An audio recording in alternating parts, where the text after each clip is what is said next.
Phone tapping కేసులో కీలక పరిణామం చోటు చేసుకుంది. మరో ఇద్దరు పోలీసులను విచారణ బృందం అదుపులోకి తీసుకుంది.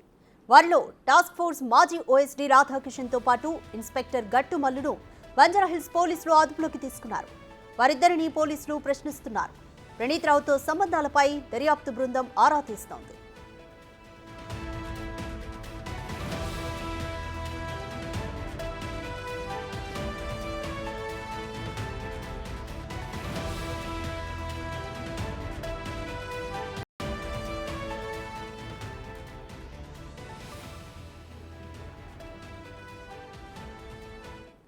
మోర్ డీటెయిల్స్ మా associate input editor Nagesh Banjara Hills PS నుంచి అందిస్తారు.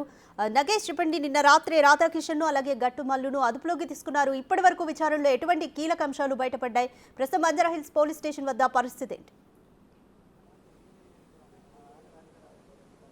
ఖచ్చితంగా, ఎందుకంటే రాధాకిషన్ రావు అనే వ్యక్తి ఫోన్ ట్యాపింగ్ కేసులో కీలకంగా మారున్నాడు. ఎందుకంటే గతంలో టాస్క్ ఫోర్స్ ఓఎస్డీగా పనిచేశాడు. తన కిందనే west zone CI task force సిఐగా గట్టుమల్లు పనిచేశాడు. ఎందుకంటే వీళ్ళిద్దరు చెప్పే విషయాలు చాలా కీలకంగా ఉన్నాయి. ఎందుకంటే ఇతను ఓఎస్డీగా ఉన్న సమయంలోనే ప్రణీత్ రావుకి అలాగే ఎస్ఐబి మాజీ ఎవరైతే ఐజీ ప్రభాకర్ రావు ఉన్నాడో వీళ్ళ మధ్య సంబంధాలు క్లోజ్గా ఉండేటివి. ఎందుకంటే ప్రతి విషయం ఫోన్ ట్యాపింగ్ అనేది ఇజ్రాయిల్ నుంచి తెప్పించిన డివైసులు రాధాకిషన్ రావే తెప్పించడనే ఆరోపణ. ఎందుకంటే 270 కోట్ల రూపాయలు ఒక ప్రైవేటు వ్యక్తి ద్వారా ఆ డబ్బుల్ని ఇచ్చేసి తదుపరి ఇజ్రాయెల్ నుంచి డివైస్ తెప్పించడం అనేది మామూలు విషయం కాదు.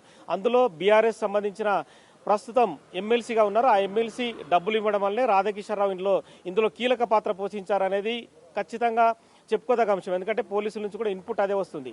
గతంలో జరిగిన అంశాలను కూడా చూడొచ్చు. ఎందుకంటే రాధాకిషన్ రావు కరడుగట్టిన పోలీస్ అధికారి. అతనికి క్రిమినల్ బ్యాక్గ్రౌండ్ చూస్తే కనుక అతను మల్కాజ్గిరి ఏసీపీగా ఉన్నప్పుడు అప్పుడు ఉప్పల్ వైఎస్ఆర్ కాంగ్రెస్ నేత శ్రీధర్ రెడ్డి అని ఉండేవాడు. ఒక ఇష్యూకు సంబంధించి అతను పూర్తిగా వేధించడంతో ఆత్మహత్యకు పాల్పడ్డ సమయంలో శ్రీధర్ రెడ్డి ఏసీపీ రాధాకిషన్ రావు ద్వారానే తను బలవన్మరణానికి పాల్పడ్డానని చెప్పి వాళ్ళ కుటుంబ సభ్యులు కంప్లైంట్ ఇచ్చారు. కానీ రాధాకిషన్ రావు పైన ఎటువంటి చర్యలు అప్పుడు పోలీసు అధికారులు తీసుకోలేదు. అక్కడ ఉన్న సమయంలోనే తన కేసుని తానే క్లోజ్ చేయించుకున్న ఘనత ఉన్న రాధాకిషన్ రావు ఎవరిపైన దృష్టి పెట్టాడంటే వాళ్ళని ఖతం చేయడం పని. రాధాకిషన్ రావుకు క్రిమినల్ బ్యాక్గ్రౌండ్ ఇంకా చాలా ఎక్కువగానే ఉంది. పటాన్ చెరువు డిఎస్పీగా ఉన్నప్పుడు ఒక దొంగల ముఠాను ద్వారా దోచుకున్న డబ్బుని సగం పంచుకునేవారు. అలా చాలా పెద్ద ఎత్తున దోపిడీలకు పాల్పడనే ఆరోపణలు కూడా ఉన్నాయి.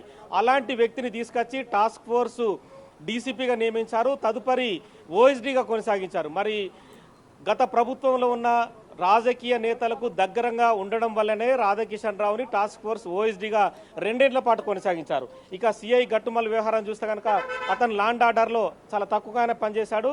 తదుపరి ఆ టాస్క్ ఫోర్స్ వెస్ట్ జోన్ సిఐగా అతన్ని నియమించారు. ప్రస్తుతము రాధాకిషన్ రావుని గట్టుమల్లిని ఎదురెదురుగా కూర్చుండే మనం కనిపిస్తున్న రూమ్లోనే, ఇది గతంలో ఏసీపీ ఆఫీస్గా ఉండేది, ఇదే రూమ్లో ప్రస్తుతం విచారణ జరుపుతున్నారు. ఎందుకంటే రాధాకిషన్ రావుని విచారించడం అంటే ఆషామాషి వ్యవహారం కాదు. ఎంతోమంది క్రిమినల్స్తో సంబంధాలుండి ఎంతోమంది దోపిడీ గ్యాంగులతో సంబంధాలున్న రాధాకిషన్ రావు నోరు విప్పుతాడా లేదంటే మౌనంగా ఉంటాడా? మరి ఈ కేసులో మౌనంగా ఉంటే మాత్రం రాధాకిషన్ రావుకు ఖచ్చితంగా అతనిపైన ఇంకా చర్యలు అధికంగా ఉండబోతున్నాయి. ఎందుకంటే వ్యక్తి కరడుగట్టిన ఎంత పెద్ద నేరగాడైనా రాధాకిషన్ రావు ఈ కేసులో ఒక కేసులో ఎంటర్ అయితే కనుక ఖచ్చితంగా సమాధానం చెప్పించేవాడు. అలాంటి వ్యక్తి నుంచి సమాచారం సేకరించారంటే అంత ఆషామాషి వ్యవహారం కాదు. ప్రస్తుతం అంతా కూడా రాధాకిషన్ రావుకి జూనియర్గా ఉన్న అధికారులే ప్రస్తుతం విచారణ కొనసాగిస్తున్నారు. జూబ్లీహిల్స్ ఏసీపీ వెంకటగిరి కావచ్చు, మిగతా బంజారాహిల్స్ సిఐ కావచ్చు, జూబ్లీహిల్స్ సిఐ పంజగుట్టు సిఐ వీళ్ళందరూ విచారణ చేస్తున్నారు. Vijay Kumar west zone DCP Vijay Kumar ప్రస్తుతం పర్యవేక్షణ అధికారిగా ఉన్నారు. ఈ క్రమంలోనే ఈ కేసు విచారణ కొనసాగుతోంది. సో ఇందులో కీలక అంశం ఏంటంటే మరొక ఐపీఎస్ పేరు కూడా వినిపిస్తుంది. ఆ ఐపీఎస్ అధికారి ప్రస్తుతం రైల్వే ఎస్పీగా మొన్ననే కాంగ్రెస్ ప్రభుత్వము ట్రాన్స్ఫర్ చేసిన పరిస్థితి. ఆ ఐపీఎస్ అధికారి ఇందులో ఈ ట్యాపింగ్ వ్యవహారంలో కీలక పాత్ర పోషించాడు. ఎందుకంటే ఆ ఐపీఎస్ అధికారి గతంలో మాదాపూర్ జోన్లో డీసీపీగా పనిచేశారు. అలాగే ఏదైతే మాదాపూర్ సైబరాబాద్ కమిషనరేట్లో అతను ఎస్ఓటి చీఫ్గా కూడా పనిచేశారు. సో ఈ క్రమంలోనే మాదాపూర్లో కూడా పెద్ద ఎత్తున భూ కబ్జాలకు పాల్పడ్డట్టు ఆ అధికారి పైన ఆరోపణలు ఉన్నాయి. ఆ అధికారి పేరుని రాధాకిషన్ రావు చెప్పినట్టుగా సమాచారం. ఎందుకంటే ఆ అధికారిని కూడా కన్ఫర్డ్ ఐపీఎస్గా కావడానికి అడ్డదారులే తొక్కాడు. ఎందుకంటే అతను ప్రస్తుతం రాజ్యసభ ఎంపీగా ఉన్న వ్యక్తికి సమీప బంధువు కావడం వల్లే అతన్ని కూడా మల్కాజిగిరి ఏసీపీగా మొదటి పోస్టింగ్ ఇచ్చారు. తదుపరి అతన్ని ఇమ్మీడియట్గా అడిషనల్ డీసీపీగా కూడా ప్రమోట్ చేశారు. తదుపరి అడిషనల్ ఎస్పీ నుంచి మళ్ళీ కన్ఫర్డ్ ఐపీఎస్ కావడం కోసం కూడా అతనికి కూడా ఆక్సిలరేటెడ్ ప్రమోషన్ పేరిట పెద్ద ఎత్తున నేరాలకు పాల్పడ్డ వారిని అరెస్ట్ చేయడం కావచ్చు, కొంతమంది నక్సలైట్కి సంబంధించిన టెర్రరిస్టులకు సంబంధించిన సమాచారం అందించారనే దానిపైన అతనికి ప్రమోషన్, అంటే తన బ్యాచ్మేట్లు చాలామంది ఉన్నా కూడా కేవలం ఆ అధికారికి మాత్రమే ప్రమోషన్ ఇచ్చారు. ఆ ప్రమోషన్ పైన కూడా గతంలో ఇతనితో పనిచేసిన ఐపీఎస్లు కూడా తీవ్ర విమర్శలు గుప్పించారు. అంటే వాళ్ళ సామాజిక వర్గం కాబట్టి, వాళ్ళకు సమీప బంధువు కాబట్టి కేవలం అతనికే ప్రమోషన్ ఎందుకు ఇస్తారు? ఆ ప్రమోషన్ ఇవ్వడంలో ఆంతర్యం ఏంటి? ప్రమోషన్ ఇచ్చిన తర్వాత కూడా కనీసం లూప్ లైన్ కూడా పంపించలేదు.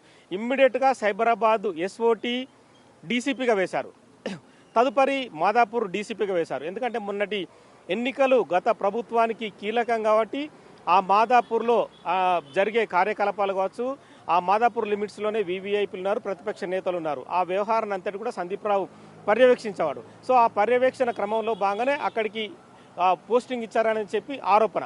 సో ఒక గోనె సందీప్ రావే కాదు, గోనె సందీప్ రావుతో పాటు మిగతా చాలామంది వ్యక్తులు ఇందులో కనిపిస్తున్నారు. మాజీ డిఐజీ శివకుమార్ పేరు ఇందులో కూడా మనకు వినిపిస్తుంది.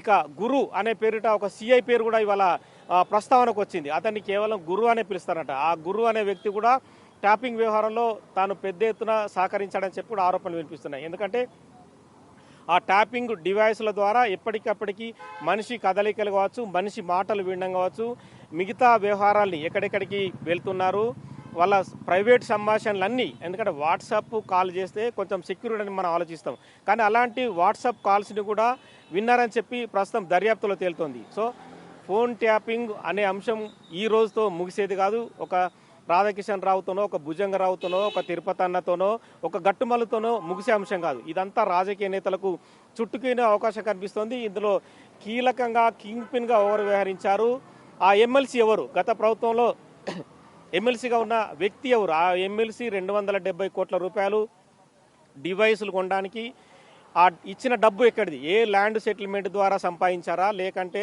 ఏ వ్యాపారి దగ్గర బెదిరించి వసూలు చేశారా? ఎందుకంటే ట్యాపింగ్ ద్వారా వీళ్ళు ప్రైవేట్ వ్యక్తుల నుంచి పెద్ద ఎత్తున దోపిడీకి పాల్పడ్డారని చెప్పి ఆరోపణలు వినిపిస్తున్నాయి. ఎందుకంటే రియల్ ఎస్టేట్ వ్యాపారుల నుంచి ఎలక్షన్ టైంలో డబ్బును ఒక దగ్గర నుంచి ఒక దగ్గరికి తరలించే వ్యక్తుల దగ్గర నుంచి, అలాగే గోల్డ్ వ్యాపారుల నుంచి, అలాగే హవాలా నడిపే వ్యక్తుల వద్ద నుంచి ప్రైవేట్గా వెళ్తున్న డబ్బుని కోట్ల రూపాయలు, మరి ఎన్ని కోట్లు సంపాదించారనేది కూడా ప్రస్తుతం రాధాకిషన్ రావు చెప్పుతూనే తెలిసిపోతుంది. ఎందుకంటే రాధాకిషన్ రావు ఇలాంటి దోపిడీ డబ్బును దోచుకోవడంలో చాలా అతని చాకచక్యత అది వేరే విధంగా ఉంటుంది. ఒక పోలీస్ యాంగిలే కాదు, పోలీసులో ఉన్న ఒక కరడు కట్టిన నేరగాడు, కరడు కట్టిన ఒక దొంగ, ఇలాంటి అంశాలన్నీ కూడా రాధాకిషన్ రావులో ఖచ్చితంగా కనిపిస్తాయి. సో ఈ ఆపరేషన్లో మూల పురుషుడు అతను ఏదైతే కింగ్ పిన్గా, అంటే ఈ వ్యవహారానికి సంబంధించి నడపడంలో, పోలీసులకు సలహాలు ఇవ్వడంలో కావచ్చు, ట్యాపింగ్ ద్వారా వ్యక్తుల కదలికను గుర్తించి వాళ్ళని ఎలా దోచుకురావాలి డబ్బును, ఆ డబ్బుని ఎక్కడెక్కడ సమకూర్చాలి, ఎవరికి ఇవ్వాలి అనే అంశంలో కూడా రాధాకిషన్ రావు కీలక పాత్ర. ఎందుకంటే గత